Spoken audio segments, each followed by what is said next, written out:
We who watch sports feature stories like E60 know that the athletes get most of the spotlight shown on them. Instead of learning more about a player, I had the pleasure of sitting down with head softball coach Becca Hewitt again and learned about her journey up to this point in her life. Follow along with me as we go backstage with Becca.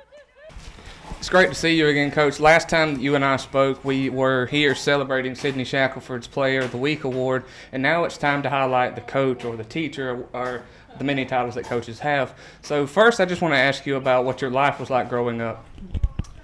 Well, growing up, it was definitely filled with being outside, being outdoorsy, playing sports, anything we could do. My brother played football. I was a cheerleader, but most of the time we were out in the yard playing with football equipment. We were throwing a ball. We were always doing something outside. So I think that's what definitely made me stick with going with sports. Was it was okay to be dirty. I didn't have to be a girly girl. I could go out there and throw a ball, go slide in the mud, and be okay. And that's one thing that has helped me get here. It sounds like she had an amazing childhood. She was the type of girl that wanted to be outside getting her hands dirty. The love of sports and other outdoor activities came early in life for Becca. This was setting her up for many fun, eventful years to come. This will be a compound question here. I mean, of course, you've kind of disclosed at what age you really become interested in softball. I mean, how long was this playing career that you've had, and also did that happen to be in college?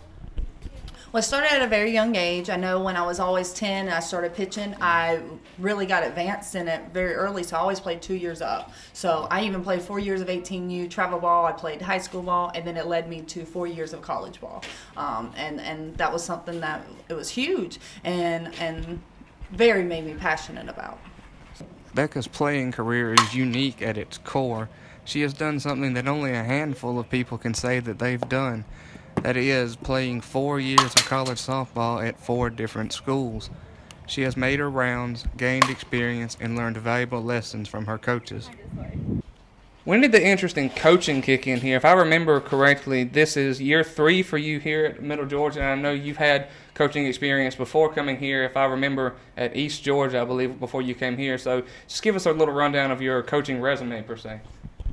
So when I got done with college ball, I started giving softball lessons, pitching, catching, hitting, anything I could do, and that was with my old pitching coach in high school. And so she had travel ball teams, so I started coaching a 12U travel ball team, then a 14U travel ball teams, and then I went to become an assistant at the junior college at East Georgia, and then that next year I became interim head coach, and I've been a head coach ever since. So it's definitely been a fun road. I started with that young age, and that was very important to teach me, fundamentals and basics of the games. I did learn if you don't teach it, you can't expect them to know it. Right, exactly. That's a golden rule of mine. Oh, yeah.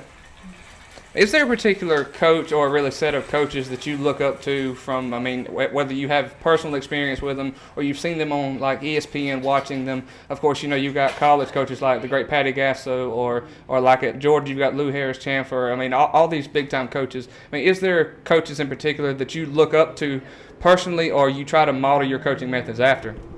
Well, fun fact about me, with me playing 4 years of college ball, I played at 4 different schools. So with every school I had a different program, a different coach, a different atmosphere, different teams. And that's what taught me the most. I even look back nowadays, whether it was a coach of what taught me what not to do or what to do, that's really all those coaches impacted me. My sophomore year of college, I reached out to her recently and thanked her for everything she put me through because it was tough, don't get me wrong, but I appreciate and respect everything she taught me because that's the only reason I'm here today. Right. Of course, and coaches like that, there's a lot of people that kind of neglect to really recognize the impact that coaches can have on people in life, whether it be on the diamond or also off the diamond as well. And final question, every feature piece does have a variant of this. Going into the future, where do you see yourself and where this team may be heading?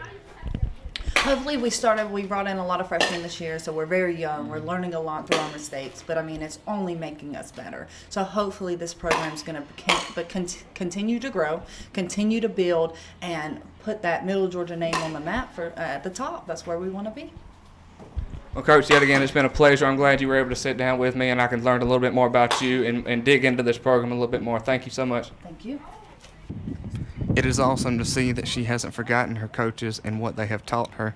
The lessons here are too important to forget. It's even better to see her passing on that knowledge. You do not even have to watch her. Anyone can hear the passion that Coach Hewitt has for the game of softball. Middle Georgia has a workhorse for a softball coach. She goes unmatched in so many categories that is required for a legit coach. Reporting from the Cochran campus with your Middle Georgia softball news, I'm Jacob Harrell, and I'll see you later.